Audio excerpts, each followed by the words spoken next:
নমস্কার সবাইকে। আপনি যদি কোনো জায়গায় বাড়ি ভাড়া থাকবেন ভাবছেন অথবা বাড়ি ভাড়া দেবেন ভাবছেন, সেক্ষেত্রে এই ভিডিও কিন্তু আপনার জন্য। তো আজকের ভিডিওতে আমরা টোটাল 21টি পয়েন্ট নিয়ে আলোচনা করব, যেটা আপনি কোনো বাড়ি ভাড়া নেবেন তখন জানা একান্ত প্রয়োজন। একই রকমভাবে আপনি যখন ভাড়া দিচ্ছেন তখন আপনিও প্রস্তুত থাকতে পারবেন যে এই সব প্রশ্ন আপনার দিকে চলে আসতে পারে। তাহলে দেখা যাক কী কী প্রশ্ন আমাদের প্রথমেই বাড়ি ভাড়া নেওয়ার সময় করে নেওয়া উচিত। যে কোনো বাড়ি ভাড়া নেওয়ার আগে প্রথমে তো আমরা দেখা যায় যে কোনো ব্রোকারকে দায়িত্ব দিই। এবার তারপরেই ব্রোকারের যখন তার কাজ শেষ হয়ে যায়, সে যখন বাড়ির মালিকের সাথে যে টেনেন্ট আছে তার পরিচয় করিয়ে দেয়, তারপরে কিন্তু সমস্ত কথা আপনাকে ডাইরেক্টলি যে মালিক আছে তার সাথেই বলা উচিত। এইবার প্রথম যে কাজটি আপনার করে নেওয়া প্রয়োজন সেটা হলো বাড়ির প্রকৃত ওনারকে সেটা জেনে নেওয়া। হতে পারে আপনি ওনারের সাথে কথা বলছেন, হতে পারে তাকে কোনো ধরনের কোনো পাওয়ার অফ অ্যাটর্নি দেওয়া হয়েছে। যাই হোক, প্রথমে আপনি বাড়ির যে ট্যাক্সের বিল আছে সেই ট্যাক্সের বিল অথবা বাড়ির দলিল দেখে নিন। দেখার পর আপনি যখন জানতে পারবেন যে কে বাড়ির প্রকৃত মালিক, তখন তার আধার কার্ড একবার দেখুন, দেখে জেনে নিন যে আপনি যার সাথে কথা বলছেন সেই বাড়ির প্রকৃত মালিক কিনা। এছাড়া বাড়ির ইলেকট্রিসিটি বিল কার নামে আছে এটাও আপনি চাইলে দেখে নিতে পারেন, যদি কোনো কারণবশত ট্যাক্সের রসিদ না পান। এমনও হতে পারে যে ওনার রয়েছে তার সাথে আপনার পরিচয় হয়নি, ওনার হয়তো বিদেশে থাকে, তার সাথে হয়তো আপনার ভিডিও কলে কথা হয়েছে। এখন যাকে দায়িত্ব দেওয়া হয়েছে তার কাছে কি কোনো ধরনের কোনো পাওয়ার অফ অ্যাটর্নি দেওয়া হয়েছে? যদি দেওয়া হয়ে থাকে তাহলে অবশ্যই তার এক কপি নিজের কাছে রেখে দেবেন, কেননা ভবিষ্যতে ওনার এসে দাবি করতেই পারে যে আপনার সাথে তার কোনো ধরনের কোনো কথা হয়নি। 2 নম্বর যেই জিনিসটা জানা প্রয়োজন, যে মেনটেনেন্স রয়েছে সেই মেনটেনেন্স কি আপনার রেন্টের সাথে ইনক্লুড করা আছে। বিশেষ করে এটা প্রয়োজন পড়ে যখন আপনি কোনো অ্যাপার্টমেন্টের মধ্যে কোনো রেন্ট নেবেন। সেক্ষেত্রে দেখা যেতে পারে যে আপনার ফ্ল্যাটের যে রেন্ট আছে সেটা 10,000 টাকা, এবং তার মধ্যে দেখা যাবে যে 1,000 টাকা মেনটেনেন্স রয়েছে। এখন সেই মেনটেনেন্স আপনি দেবেন নাকি ওনার দেবে সেটা কিন্তু জেনে রাখা একান্ত প্রয়োজন। অনেক সময় ওনার বলে যে মেনটেনেন্স আমি দিতে যাব না, যে টেনেন্ট আছে সে ডাইরেক্টলি সোসাইটির অ্যাকাউন্টে দিয়ে দেবে। আবার অনেক সময় যে ওনার রয়েছে সে এই ধরনের ঝামেলা রাখতে চায় না, কেননা টেনেন্ট পয়সা দেবে কি দেবে না তার এই ধরনের কনফিউশন থাকে। তখন কিন্তু ওনার চায় যে ইনক্লুডিং যে মেনটেনেন্স সেটা ওনারকে দিয়ে দেওয়া হোক, ওনার ডাইরেক্টলি পেমেন্ট করবে সোসাইটিকে। তা আপনি অবশ্যই শিওর হয়ে নেবেন যে আপনার মেনটেনেন্স কি আপনার রেন্টের সাথে ইনক্লুড আছে নাকি এক্সক্লুড আছে। এছাড়া আর অন্য কোনো ধরনের কোনো মেনটেনেন্স কি আপনাকে প্রোভাইড করতে হবে কি হবে না সেটাও অবশ্যই একবার জেনে নেবেন। হতে পারে অনেক আরও অন্যান্য মেনটেনেন্স আছে যেগুলো কিনা ওনার আপনাকে পরে বললো। এছাড়াও আরও একটা জিনিস অবশ্যই জেনে নেবেন, যদি ভবিষ্যতে যে এই সোসাইটির মেনটেনেন্স ইনক্রিজ করা হয় সেক্ষেত্রে কি আপনার রেন্ট বাড়বে নাকি একই থাকবে। অর্থাৎ ধরে নিলাম আপনার সাথে আপনার যে ওনার আছে তার এগ্রিমেন্ট হয়েছে 11 মাসে। এখন দেখা গেল যে আপনি ভাড়া নেওয়ার পরের মাসেই মেনটেনেন্স বেড়ে গেল আপনার সোসাইটির। এখন সোসাইটির সাথে তো আপনার কোনো এগ্রিমেন্ট হয়নি, তাহলে কি এই পরের মাস থেকে আপনার মেনটেনেন্স বাড়ার সাথে সাথেই আপনার কি ভাড়াও বেড়ে যাবে? সেটা কিন্তু অবশ্যই আপনার রেন্ট এগ্রিমেন্টের মধ্যে লিখিয়ে রাখবেন। লক ইন পিরিয়ড কিন্তু জেনে রাখা অত্যন্ত প্রয়োজন। হতে পারে আপনি এক শহর থেকে আর এক শহরে কাজে যাচ্ছেন, বা যে কোনো কারণবশত হতে পারে যে আপনি একটা বাড়ি ভাড়া নিয়েছেন, এখন সেই জায়গাটা আপনার পছন্দ হচ্ছে না। এখন লক ইন পিরিয়ড হলো যে আপনি সেই বাড়িতে ভাড়া এসে থাকবেন, মিনিমাম কত মাসের ভাড়া আপনাকে দিতেই হবে। অর্থাৎ আপনি 1 মাস থেকেই চলে যাচ্ছেন, কিন্তু দেখা গেল যে আপনার ওনার আপনাকে বলে রেখেছে যে 9 মাসের ভাড়া অবশ্যই আপনাকে দিতে হবে। সেটা কিন্তু অবশ্যই জেনে নেবেন যে লকিং পিরিয়ড কত দিনের রয়েছে, কেননা আপনি যদি মোটামুটি শিওর হন যে কোনো দিন আপনাকে এখান থেকে চলে যেতে হবে, সেক্ষেত্রে আপনার লকিং পিরিয়ড যত কম হবে তত ভালো।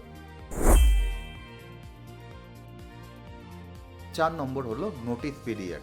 অর্থাৎ আপনি যখন এই ঘর ছেড়ে দেবেন তার কতদিন আগে আপনাকে নোটিস করতে হবে আপনার ওনারকে। একই রকমভাবে আপনার ওনারের যদি আপনাকে পছন্দ না হয় এবং ওনার যদি বলে যে আপনাকে ঘর খালি করতে, সেক্ষেত্রে ক মাস আগে আপনাকে নোটিস করতে হবে যে এই ঘর আপনাকে খালি করতে হবে। এটা কিন্তু খুবই ইম্পর্টেন্ট যে আপনার রেন্ট কতদিন পরে পরে বাড়বে। প্রতিবার যখন 11 মাসের এগ্রিমেন্ট করবেন তখনই কি আপনার রেন্টের পরিমাণ বাড়বে নাকি প্রতি বছরে বাড়বে? সাধারণত দেখা যায় যে 11 মাসের রেন্ট এগ্রিমেন্ট হয়, কেননা 12 মাসের রেন্ট এগ্রিমেন্ট হলে এগ্রিমেন্টের খরচা অনেকটা বেড়ে যায়। এর জন্য যে একটা এগ্রিমেন্ট থেকে আর একটা এগ্রিমেন্টেই কি আপনার যে রেন্ট আছে সেই রেন্ট বাড়বে, নাকি 12 মাসে বাড়বে, নাকি 2 বছরে বাড়বে এবং কত পার্সেন্ট বাড়বে সেটাও কিন্তু জেনে নেবেন। আর এর সাথে সাথে আগে যেটা বললাম, সোসাইটির মেনটেনেন্সের সাথে আপনার রেন্টের কি কোনো ধরনের কোনো যোগ আছে সেটাও জেনে নেবেন। বাড়ি ভাড়া নেওয়ার সময় গ্যারেজের কথা জেনে নেওয়া একান্ত প্রয়োজন। যদি সোসাইটিতে ভাড়া নেন তাহলে অবশ্যই আপনাকে জেনে নিতে হবে যে গ্যারেজ আছে কিনা। গ্যারেজ থাকলে সেই গ্যারেজ কি আপনি রেন্টের মধ্যে ইনক্লুড করা রয়েছে। অনেক সময় কনফিউশন তৈরি হয়, দেখা গেল ওনারের গ্যারেজ রয়েছে, সেই ইনফরমেশন আপনার কাছে আছে, আপনি ভাবলেন গ্যারেজ আপনাকে রেন্টের মধ্যে ইনক্লুড করা আছে, কিন্তু পরে দেখা গেল ওনার অন্য কাউকে ওই গ্যারেজ ভাড়া দিয়ে বসে আছে। এর জন্য কিন্তু এই জিনিসগুলো ক্লিয়ার করে নেওয়া একান্ত প্রয়োজন। এছাড়াও গ্যারেজ কি কভার গ্যারেজ নাকি ওপেন গ্যারেজ সেটা জানা প্রয়োজন আছে। এছাড়া ভিজিটারদের জন্য আলাদাভাবে কোনো গ্যারেজের কোনো প্রভিশন আছে নাকি, এইগুলো জেনে নেওয়া কিন্তু আপনার প্রয়োজন আছে। 7 নম্বর হলো rent payment mode.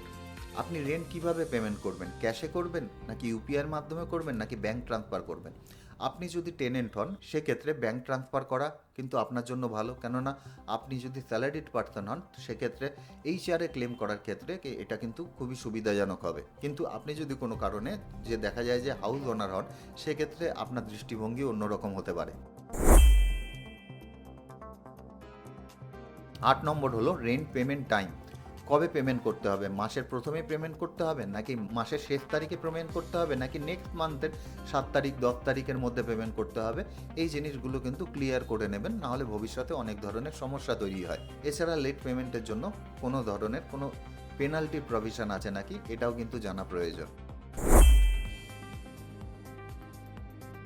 Deposit amount কিন্তু খুব ইম্পর্ট্যান্ট একটা জিনিস। কত মাসের ডিপোজিট দিতে হবে। অনেক জায়গায় দেখা যায় যে 2 মাসের ডিপোজিট নেয়, কোনো জায়গায় 6 মাসের ডিপোজিট নেয়। ন্যাচারালি দেখা যায় যত মাসের ডিপোজিট আপনার বাড়ে রেন্টের পরিমাণ একটু হলেও তার সাথে সাথে কমে। কিন্তু মেন প্রশ্ন ওখানে নয়, মেন প্রশ্ন হলো যে আপনি যদি ঘর ভাড়া ছেড়ে দেন তাহলে কতদিন পরে ডিপোজিট ফেরত পাবেন, সেই ডিপোজিট অ্যাডজাস্টেবল নাকি রিফান্ডেবল। অর্থাৎ আপনি দেখা গেল 6 মাসের ডিপোজিট দিয়েছেন, এবার আপনি ঘর ভাড়া ছেড়ে দেবেন তার 6 মাস আগে থেকে আপনার ডিপোজিট অ্যাডজাস্ট হচ্ছে। আর একটা হতে পারে যে আপনি পুরো ভাড়া দিয়ে চললেন, যেদিন আপনি ভাড়া ছেড়ে দিলেন আপনার যে ওনার রয়েছে সেই ওনার আপনার পুরো ডিপোজিট রিফান্ড করে দিল। এবার অনেক ক্ষেত্রেই দেখা যায় যে ওনার যে ডিপোজিট আছে সেই ডিপোজিট একসাথে রিফান্ড করতে পারলো না, সেক্ষেত্রে কতদিনের মধ্যে তাকে রিফান্ড করতে হবে, এর সাথে সাথে যত লেট করবে তার উপরে কি কোনো ইন্টারেস্ট চার্জ হবে কি হবে না, এইসব ক্লজগুলো কিন্তু এর সাথে ইনক্লুড করে নেবেন। ভাড়া নেওয়ার সময় বেশ কিছু জিনিস কিন্তু চেক করে নেওয়া একান্ত প্রয়োজন। যেরকম যে ঘর আপনি ভাড়া নিচ্ছেন তার সমস্ত লক কাজ করছে কিনা, এছাড়া আপনার ঘরের গিজার কাজ করছে কিনা, ট্যাপগুলো কাজ করছে কিনা, এছাড়া যদি কোনো কারণে যে ওই ঘরে কোনো ধরনের কোনো এসি আছে সেই এসি কাজ করছে কিনা, সমস্ত কিছু কিন্তু একবার হলেও চেক করে নেবেন। অনেক সময় অনেক ব্যক্তি ফার্নিশ ঘর ভাড়ায় নেয়, সেক্ষেত্রে তো দায়িত্ব অনেক বেড়ে যায়। সেক্ষেত্রে দেখতে হয় যে প্রতিটা যে ইনস্ট্রুমেন্ট রয়েছে, অর্থাৎ দেখা গেল যে আপনার ওয়াশিং মেশিন রয়েছে, এসি রয়েছে, মাইক্রোওয়েভ রয়েছে, বিশেষ করে ইলেকট্রনিক যে প্রোডাক্ট রয়েছে সেগুলো সমস্ত কিছু কাজ করছে কিনা, কতদিনের হয়ে গেছে, তার ওয়ারেন্টি পিরিয়ড কতদিন আছে, এবং প্রতিটা জিনিসের ছবি তুলে রাখা একান্ত প্রয়োজন। যদি কোনো কারণে দেখা যায় যে পরে কোনো ধরনের কোনো সমস্যা হয় তাহলে আপনি দেখাতে পারবেন যে এই জিনিসটা এই কন্ডিশনে আপনি পেয়েছিলেন, দরকার পড়ে ছবি তুলে ওটা আপনার ওনারকেই হোয়াটসঅ্যাপ করে রাখুন। এর সাথে সাথে আরও একটা জিনিস জানা প্রয়োজন যে এই যে ইলেকট্রনিক জিনিসগুলো আছে এগুলো যদি খারাপ হয়ে যায় তাহলে কে সারাবে, ওনার সারাবে না আপনি সারাবেন, এই জিনিসগুলো কিন্তু জেনে নেওয়া প্রয়োজন, নাহলে পরে ছোট ছোট ব্যাপারে কিন্তু সমস্যা তৈরি হয়। আমাদের রেগুলার যে মেনটেনেন্সগুলো থাকে, যেরকম ধরুন আমাদের গিজার খারাপ হয়ে গেল, ট্যাপ খারাপ হয়ে গেল, যে মাইনর যে রেগুলার মেনটেনেন্স ওগুলো কে করবে, ওনার করবে নাকি টেনেন্ট করবে, এটা কিন্তু একটা বড় কনফিউশনের ব্যাপার। কেননা দেখা গেলো আজকে দেখা গেল যে একটা ট্যাপ খারাপ হলো এবং সেই ট্যাপটা অনেক পুরনো রয়েছে, স্বাভাবিকভাবে আপনার মনে প্রশ্ন আসবে যে এই পুরনো ট্যাপ আপনার কাছে আছে বলেই এই জিনিসটা খারাপ হয়েছে, নতুন হলে তো খারাপ হতো না। তাহলে এই ধরনের যখন কনফিউশন তৈরি হবে, এর জন্য এই জিনিসগুলো কিন্তু ক্লারিফাই করে নেওয়া প্রয়োজন যে মাইনর যে প্রবলেমগুলো আছে সেই প্রবলেমগুলো কে সারাবে, যদি সেটা আপনার ফল্ট না হয় তাহলে। ঘরের মধ্যে কোনো ধরনের কোনো মডিফিকেশান যদি করতে চান, সেটা কি করতে পারবেন? সেটাও কিন্তু জানা একান্ত প্রয়োজন। দেখা গেলো একটা ঘরে আপনার এসি রয়েছে, আর একটা ঘরে আপনি বসাতে চান, তাহলে কি বসাতে পারবেন? আপনি যদি দেখা যায় যে আলাদাভাবে একটা ফ্যান বসাতে চান, বসাতে পারবেন কি? কোনো জায়গায় ড্রিল করার প্রয়োজন আছে, আপনি কি করতে পারবেন? এই ধরনের জিনিস কিন্তু জেনে রাখা একান্ত প্রয়োজন। আপনি যদি কোনো সোসাইটিতে ভাড়া নেন, তাহলে অবশ্যই আপনার যে ওনার আছে তার কাছ থেকে সোসাইটির যে পলিসি, সেই জিনিসগুলো কিন্তু আপনারও দায়িত্ব জেনে নেওয়া এবং সেগুলো মেনে চলা। অর্থাৎ কতজন এই ঘরে থাকতে পারবেন, কতজন গেস্ট সেখানে আপনি রাখতে পারবেন, ব্যাচেলার অ্যালাউড আছে কিনা, পেট অ্যালাউড আছে কিনা, এই সব জিনিসগুলো কিন্তু আপনার জেনে নেওয়া একান্ত প্রয়োজন এবং সোসাইটির যে নিয়ম আছে সেই নিয়ম অনুযায়ী কিন্তু আপনার চলা প্রয়োজন। ইয়ারলি অথবা মান্থলি যে সার্ভিসিংগুলো রয়েছে সেগুলো কে করবে? যেরকম ধরুন আপনার কাছে এসি রয়েছে এবং দেখা গেল সেটা ওনারেরই লাগিয়ে দেওয়া, সেটা কে সার্ভিস করবে? এই ধরনের জিনিস কিন্তু জেনে রাখা একান্ত প্রয়োজন। এছাড়াও আপনার কাছে কোনো গিজার আছে, সেটারও সার্ভিস করার প্রয়োজন হতে পারে। আপনার ওয়াশিং মেশিন আছে, সেগুলো সার্ভিস করার প্রয়োজন হতে পারে। এইগুলো দেখা গেলো আপনি যদি ফুল ফার্নিশ ঘর নেন, সেক্ষেত্রে এই প্রশ্নগুলো আসে যে এইগুলোর সার্ভিস কে করাবে। অবশ্যই ফার্নিশ ঘর নিলে আপনার রেন্টও বেশি পড়বে, সেটাও মাথায় রাখতে হবে। তার সাথে সাথে রেন্ট যখন বেশি পড়বে, আপনার এই জিনিসগুলো কিন্তু জেনে রাখা একান্ত প্রয়োজন। আপনি যখন ঘর ছেড়ে দেবেন, তখন কি কি জিনিসের উপর ডিডাকশন করা হবে সেটাও কিন্তু জেনে রাখা প্রয়োজন। কেন আপনি দেখা গেল যে 1,00,000 টাকা ডিপোজিট করেছেন, এখন যখন আপনি ঘর থেকে বেরোচ্ছেন তখন আপনাকে বলা হলো এর জন্য কাটা হয়েছে, এর জন্য কাটা হয়েছে, এর জন্য কাটা হয়েছে। এর জন্য ক্লিয়ার হয়ে নেওয়া প্রয়োজন যে কোন কোন জিনিসের উপর এই টাকাগুলো কাটা হবে। হতে পারে পেন্টের উপর কাটা হবে, আপনার ঘর যে আপনি পরিষ্কার করছেন তার ক্লিনিং চার্জ হিসাবে কাটা হবে, এছাড়া কোনো ধরনের কোনো ড্যামেজ হলে সে তার জন্য কিন্তু কাটা হবে। এর জন্য সবথেকে ভালো উপায় যে জিনিসটা কোনো ধরনের কোনো কনফিউশন থাকে না, যেটা আমি কিন্তু ব্যাঙ্গালোরেও দেখেছি অনেক জায়গায় রয়েছে। আপনি কোনো ঘর ভাড়া দিলেন, তখন যে ওনার রয়েছে আপনাকে পুরো ঘর পেন্ট করে এবং কোনো ধরনের কোনো ডিসপুট থাকলে সেই ডিসপুট ঠিক করে আপনাকে দেবে, এবং আপনি যখন ঘর ছাড়বেন সেই ঘর আবার নতুন করে আপনি পেন্ট করবেন ওটাকে, এবং কোনো ধরনের কোনো ডিসপুট থাকলে সেই ডিসপুটগুলো ঠিক করবেন। ঠিক করে দেওয়ার পর আপনি সেই ঘর ছাড়বেন। তাহলে কিন্তু দেখা যায় যে আপনি যদি কোথাও ভাড়া থাকেন, আপনার খরচও কম পড়ে, কোনো ধরনের কোনো অশান্তিও তৈরি হয় না, এছাড়াও সমস্ত কিছু স্মুথলি চলে। আপনি যদি দীর্ঘদিন একটা সোসাইটিতে থাকবেন বলে ডিসিশন নিয়ে থাকেন, তাহলে অবশ্যই বলবো যে আপনি যেখানে ভাড়া নিচ্ছেন এর আগে কেউ ভাড়া থাকতো নাকি জানুন। প্রয়োজন পড়লে সেই টেনেন্টকে একবার ফোন করুন, আপনার ওনারের কাছ থেকে ফোন নাম্বার নিয়ে তার কাছে জিজ্ঞাসা করুন তিনি কতদিন এখানে ভাড়া ছিলেন এবং তিনি কেন এখান থেকে ভাড়া ছেড়ে গেছেন, কোনো ধরনের কোনো হিডেন প্রবলেম ছিল নাকি, সেই জিনিসগুলোও কিন্তু আপনি একবার করে জানুন। এছাড়া আপনি যেখানে থাকছেন সেখানে একবার দেখে নিন যে আপনার সমস্ত ধরনের মোবাইল নেটওয়ার্ক যেগুলো রয়েছে, বিশেষ করে আপনি অথবা আপনার ফ্যামিলি মেম্বার যারা রয়েছে তাদের কাছে যে কোম্পানির মোবাইল রয়েছে তার নেটওয়ার্ক সঠিকভাবে আসছে কিনা। অনেক সময় অনেকেরই দেখেছি যে দেখা যায় যে ঘরের বাইরে ব্যালকনিতে নেটওয়ার্ক আছে কিন্তু ঘরের মধ্যে নেটওয়ার্ক নেই। আমার নিজের ক্ষেত্রেও হয় যে আমি যেই ঘরে থাকি সেই ঘরের একটা পোর্শনে কিন্তু আমার নেটওয়ার্ক থাকে না, কিন্তু বাকি পোর্শনে সমস্ত কিছু সব ঠিকঠাক থাকে। তা এই ধরনের সমস্যা যাতে না হয়, আপনি যদি ভাড়ায় থাকেন তাহলে অবশ্যই দেখে নেবেন যে এই ধরনের সমস্যা আপনার ক্ষেত্রে আছে নাকি। হতে পারে আপনি যে নেটওয়ার্ক ইউজ করেন সেটা ওই ঘরের মধ্যে একেবারেই কাজ করে না, সেক্ষেত্রে কিন্তু সেই প্রপার্টি আপনাকে অ্যাভয়েড করতে হবে। নেবার কিন্তু খুব একটা গুরুত্বপূর্ণ অংশ আপনার জীবনের। আপনি যে নেবারের পাশে থাকছেন সেই নেবার কীরকম সেটা কিন্তু জেনে রাখা প্রয়োজন।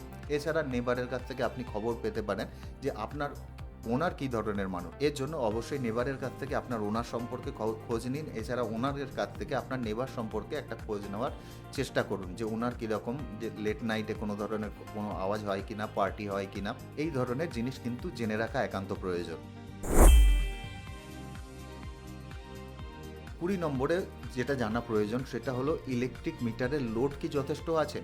কেননা একই মুহূর্তে হতে পারে যে আপনার 3টে ঘর রয়েছে, 3টে ঘরে 3টে এসি রয়েছে, 3টে এসি আপনি একসাথে চালালেন, আমি ধরে নিলাম যে আপনি একসাথে চালালেন, সেক্ষেত্রে যে লোডটা কি মিটারে রয়েছে সেটা কি সাফিসিয়েন্ট রয়েছে, এটা কিন্তু জানা প্রয়োজন। যদি সাফিসিয়েন্ট লোড না থাকে আপনার ওনারকে বলুন যে এই লোড আপনি চেঞ্জ করে বেশি লোডের কোনো মিটার আনুন, তাহলেই আপনি ঘর ভাড়া নিতে পারবেন, নাহলে আপনার পক্ষে নেওয়া সম্ভব হচ্ছে না।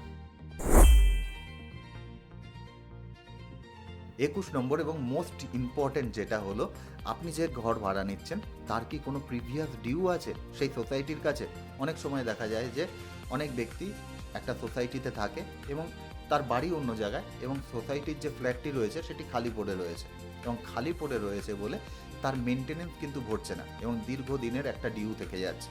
সেক্ষেত্রে দেখা গেল আপনি হঠাৎ করে যদি সেই সোসাইটিতে ঢুকে পড়েন, সেক্ষেত্রে আপনাকে বারবার করে সেই সোসাইটির সেক্রেটারি হোক বা অন্য কেউ হোক আপনাকে বলতে থাকবে যে আপনার ওনারকে তো ফোনে পাচ্ছি না বা এই ধরনের সমস্যা হচ্ছে, আপনি ওনারকে বলুন যে এর মেনটেনেন্স পেমেন্ট করতে। তার জন্য আপনি সোসাইটির কাছ থেকেও একবার খবর নিন যে ওনারের আপনি ফ্ল্যাট নিচ্ছেন তার সমস্ত মেনটেনেন্স ক্লিয়ার করা আছে কিনা, তারপরেই আপনি কিন্তু সেখানে ভাড়া থাকুন। আমি জানি ম্যাক্সিমাম পয়েন্টগুলো আপনাদের সবারই জানা, কিন্তু সব সময় যখন প্রয়োজন হয় মাথায় আসে না। এর জন্য আপনাদের যদি এই ধরনের কোনো প্ল্যান থাকে, তার জন্য আমি একটা প্রেজেন্টেশন তৈরি করে রেখেছি, আমি আমাদের হোয়াটসঅ্যাপ চ্যানেলে এবং ফেসবুকে সেটিকে শেয়ার করে রাখবো, আপনারা চাইলে সেখান থেকে ডাউনলোড করে নিতে পারেন। আশা করি ভিডিওটি থেকে আপনাদের অল্প কিছু হলেও ভ্যালু প্রোভাইড করতে পারলাম। সুজয় বৈদ্য, সাইনিং অফ।